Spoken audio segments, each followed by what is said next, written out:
Hello friends, कैसे हो आप लोग। कल के अकेडमी में आपका स्वागत है। यहाँ पे बेसिकली हम लोग क्विक रिवीजन करने वाले हैं आपके फर्स्ट टर्म के लिए, जितने भी आपके पास में चैप्टर आने वाले हैं उनके लिए, है ना। सो चैप्टर 1 आपके पास जो हम लोग शुरुआत कर रहे हैं according to the on the basis of, मतलब हम ये देख के चल रहे हैं कि जो आपके पास सबसे ज्यादा मार्क्स का है ना उसको पहले कवर करके चले, ठीक है ना। हम डेली 1 से 2 चैप्टर आपके लिए डालेंगे एक क्विक शॉर्ट में, ठीक है ना। सो बिना ज्यादा देर करे हुए शुरुआत करते हैं।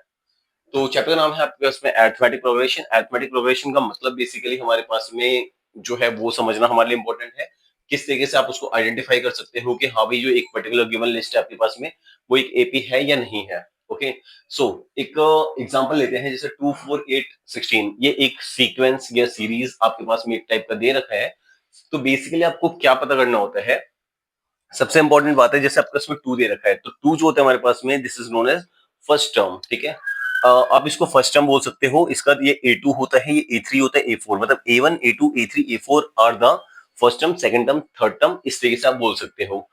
अच्छा, कोई भी एक जो हमारे पास में सीक्वेंस दे रखा है वो एपी है या नहीं है, उसके लिए आपको क्या करना होगा। तो उसके लिए आपको सबसे पहले ये पहचानना होगा कि वेदर इनके बीच का जो डिफरेंस है वो कॉमन है या नहीं है ना। एपी की सबसे इंपॉर्टेंट चीज होती है विच इज कॉमन डिफरेंस। अब डिफरेंस जो कि कॉमन हो, ओके। लाइक अगर आप यहाँ पे 4 - 2 करते हो तो आपके पास में इनके बीच का गैप 2 है, ओके। अगले में आप देखो 8 में से 4 माइनस करते हो तो आपके पास गैप आएगा 4 का, ठीक है।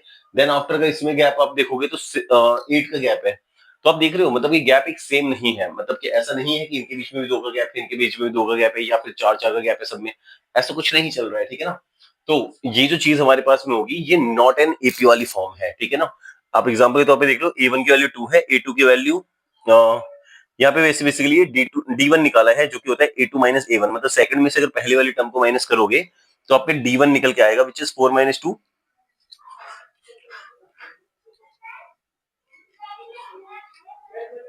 4 - 2 विच इज इक्वल टू 2, ठीक है ना।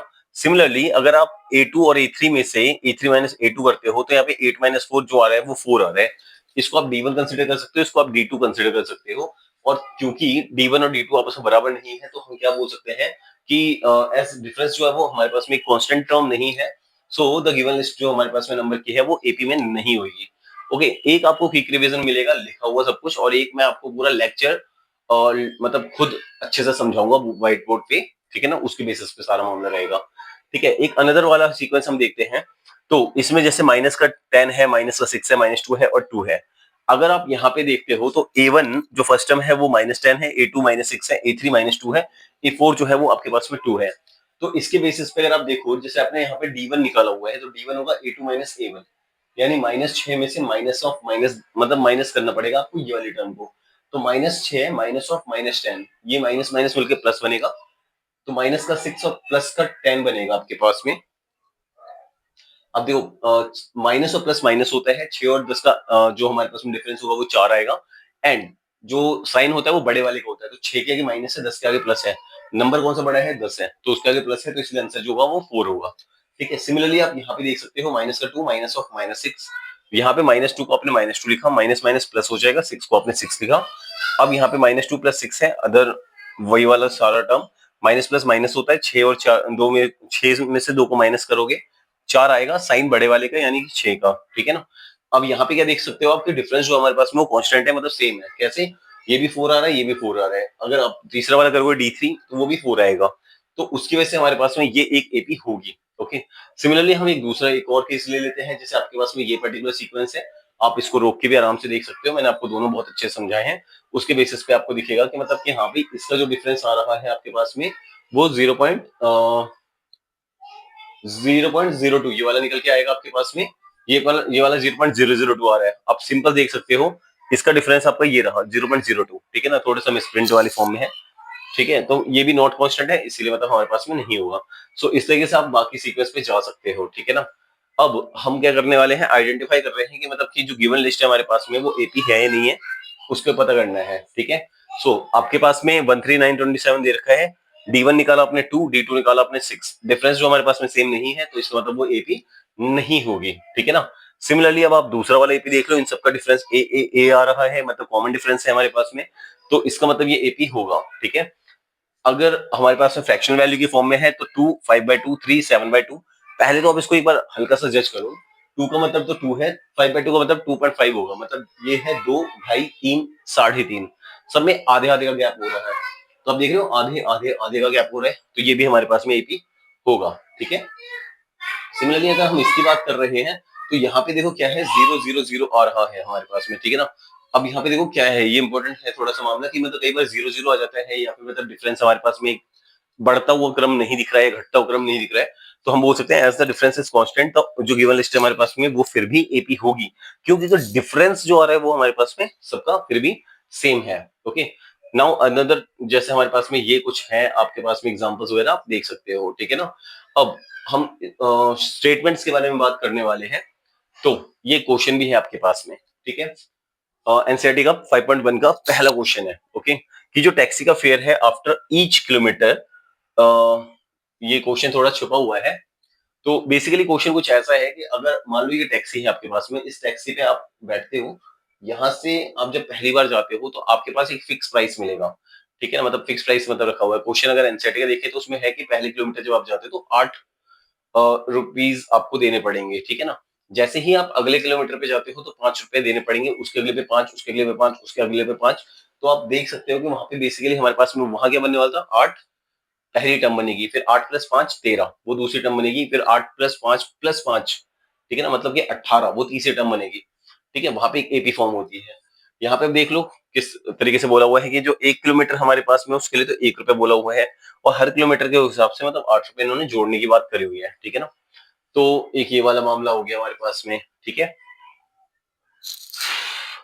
अब लाइक इनके लिए तो आपको ज्यादा टेंशन लेनी नहीं है, ये सब क्वेश्चन वर्ड प्रॉब्लम्स के हैं, तो वर्ड प्रॉब्लम पे उतना ज्यादा फोकस हमें करना नहीं है, ठीक है ना।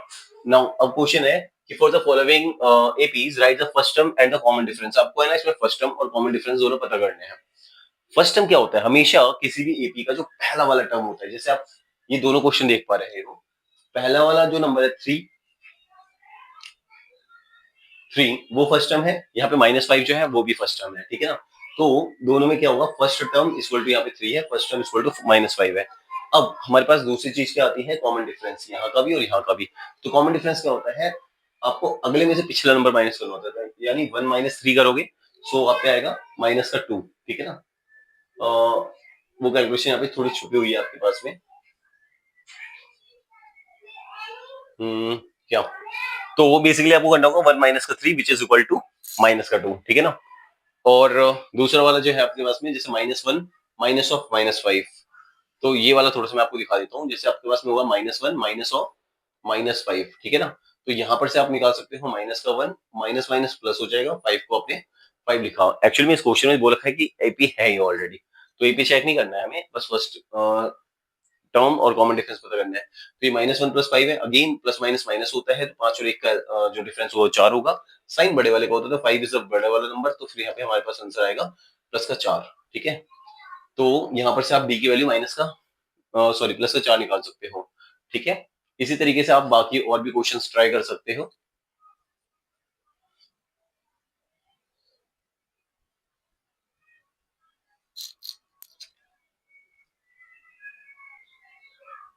और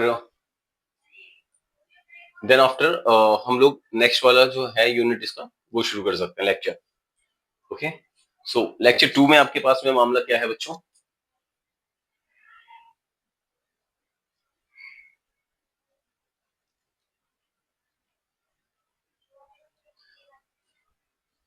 यहाँ पे हमें सीखना है rule to find the next few terms of an AP. मतलब आपके पास में कुछ एपी के टर्म दे देंगे, जैसे मान लो आपको बोल दिया 1 2 3 4, उसके बाद में आगे क्या होने वाला है वो आपको पता करना है। तो आपको खुद पता करना होगा कि अगर 1 के बाद 2 आया है, 2 के बाद 3 आया, मतलब एक ही गैप चल रहा है, तो 4 के बाद 5 ही आना है, 5 के बाद 6 ही आना है, ठीक है ना। इस तरीके से आपको कोई भी एक पर्टिकुलर सीक्वेंस आपको बता देंगे और वही आपको सॉल्व करना पड़ेगा, ठीक है ना। सो इसके लिए आपको कुछ क्वेश्चंस मतलब जो है वो दिखाएंगे, ठीक है ना। तो लाइक हमारे पास में पहला क्वेश्चन है ये वाला, कि आप पे एक एपी दे रखी है 1357। अब आप खुद देख सकते हो कि 1 is the first term, difference कितना चल रहा है, कॉमन डिफरेंस 3 माइनस का 1 2, ठीक है ना, 7 माइनस का 5 2। ओके, सो आप यहाँ पे देख सकते हो कि मतलब हाँ भाई ए जो है वो A1 वो तो 1 आ गया, डी की वैल्यू हमारे पास में क्या आ रही है 3 - 1 विच इज 2, ठीक है। अगर आपको बोले कि हाँ भाई सेकंड टर्म पता करो, थर्ड टर्म पता करो, फोर्थ टर्म पता करो, कोई सी भी टर्म पता करो, तो आपको क्या करना होगा, सेकंड टर्म के लिए आपको क्या करना होगा, जो पहली टर्म है उसमें डी को ऐड करना होगा, ठीक है ना, 1 + 2 3। अगले में क्या करो, इस 3 को उठा के लेके जाओ, उसमें फिर डी को ऐड करो 5, फिर 5 को लेके जाओ, डी ऐड करो, ठीक है ना। अब देखो डी जो है ना वो सेम चल रहा है, ठीक है, और ए जो है आप हर बार क्या कर रहे हो, पहले 135 है तो 135 इस तरीके से आप उसको लेके चल रहे हो आगे की साइड, है ना। तो ये चीजें हमारे पास में होंगी। अब आपके पास में है finding the next few terms of an AP, ठीक है ना। तो कुछ फ्यू टर्म्स आपको पता करने के लिए जैसे बोल देते हैं, लाइक आपको बोल दिया कि माइनस का 1.2 है, -3.2 है, ये पर्टिकुलर कोई भी एपी दे देगा। आपको सबसे पहले पता करना होगा कि इसमें फर्स्ट टर्म क्या है, कॉमन डिफरेंस क्या है, उसके बेसिस पर आप सब पता कर सकते हो। पहली वाली टर्म है -1.2, तो आपने बोला कि हाँ भाई A1 की वैल्यू -1.2 है। ऐसे ही आपने A2 निकाल दिया जो कि -3.2 था, उससे आप D निकालोगे, D आपके पास में निकल के आएगा -3.2 प्लस का 1.2 जिसकी वैल्यू आएगी आपके पास में 2। ओके, सो अगर आपके पास में 2 आ चुकी है वैल्यू, आपको 2 याद रखना है, जो D है और A आपका ये है, ठीक है ना। देखो हमने अभी सीक्वेंस पहले पहचान लिया था, A1 जो होता है वो तो A1 होता है, A2 जो होता है वो A+D होता है, A3 जो होता है वो A+2D होता है, A4 जो होता है वो A+3D होता है। उस तरीके से A5 जो होगा वो A4 प्लस का D होगा, ठीक है ना, सॉरी A प्लस का 4D होगा एक्चुअली में वो, ठीक है ना। तो A जो होगा हमारे पास में, वैसे ही ये भी एक पर्टिकुलर फॉर्मूला है हमारे पास में, मतलब डी को आप है ना उसके जस्ट पिछले वाले टर्म से भी ऐड कर दो, तो A5 जो होगा ना वो A4 प्लस का डी भी हो सकता है। A4 की वैल्यू आपके पास -7.2 है, और मैंने अभी आपको जो बोला था वैल्यू विच इज -2, तो वो आपको ध्यान में रखना है, वो -2 आप ऐड करते जाओगे, तो ये -7.2 में -2 ऐड करोगे तो माइनस का 9.2 आपके पास में आएगा। इस तरीके से उसके लिए टर्म जो कि -9.2 जैसे ही आया तो -9.2 में फिर से -2 कर लोगे, उसके लिए में फिर -2 कर लोगे, तो ये कंडीशन चलती रहेगी, है ना, ठीक है। तो इसी तरीके के पर्टिकुलर और भी लेक्चर्स आपके पास मिलेंगे, ठीक है ना। आप मुझे फटाफट से इसमें कमेंट में बता देना कि किस तरीके से आपको वीडियो अच्छी लगी, बुरी लगी, या इसमें क्या कमियां हैं, ठीक है ना। इट्स अ टेस्टिंग वीडियो जो कि हम डिजिटल बोर्ड पे मतलब लेके जाएंगे, मतलब 10th क्लास के लिए स्पेशल वीडियो भी अब स्टार्ट हो रही है, और ऐसे ही हम 12th के लिए भी बनाएंगे, 9, 10, 11, 12 पे फोकस करके एक नया यूट्यूब चैनल बनाना है हमें, ठीक है। सो काइंडली आप लोग अपना जैसा भी आपका रिस्पॉन्स है आप उसको इस पे अपडेट कर देना कमेंट्स में, क्योंकि ये एक टेस्टिंग चैनल पे मतलब जाएगा सिर्फ, ठीक है ना। वहां पे हम सिर्फ टेस्ट करते हैं एक पर्टिकुलर वीडियो को, आपके अकॉर्डिंग भी और अपने कोलिग्स के भी अकॉर्डिंग, तो जैसे भी होता है वो हम आपसे भी सलाह लेंगे, ठीक है ना। So thank you so much and have a great day, bye bye, thank you.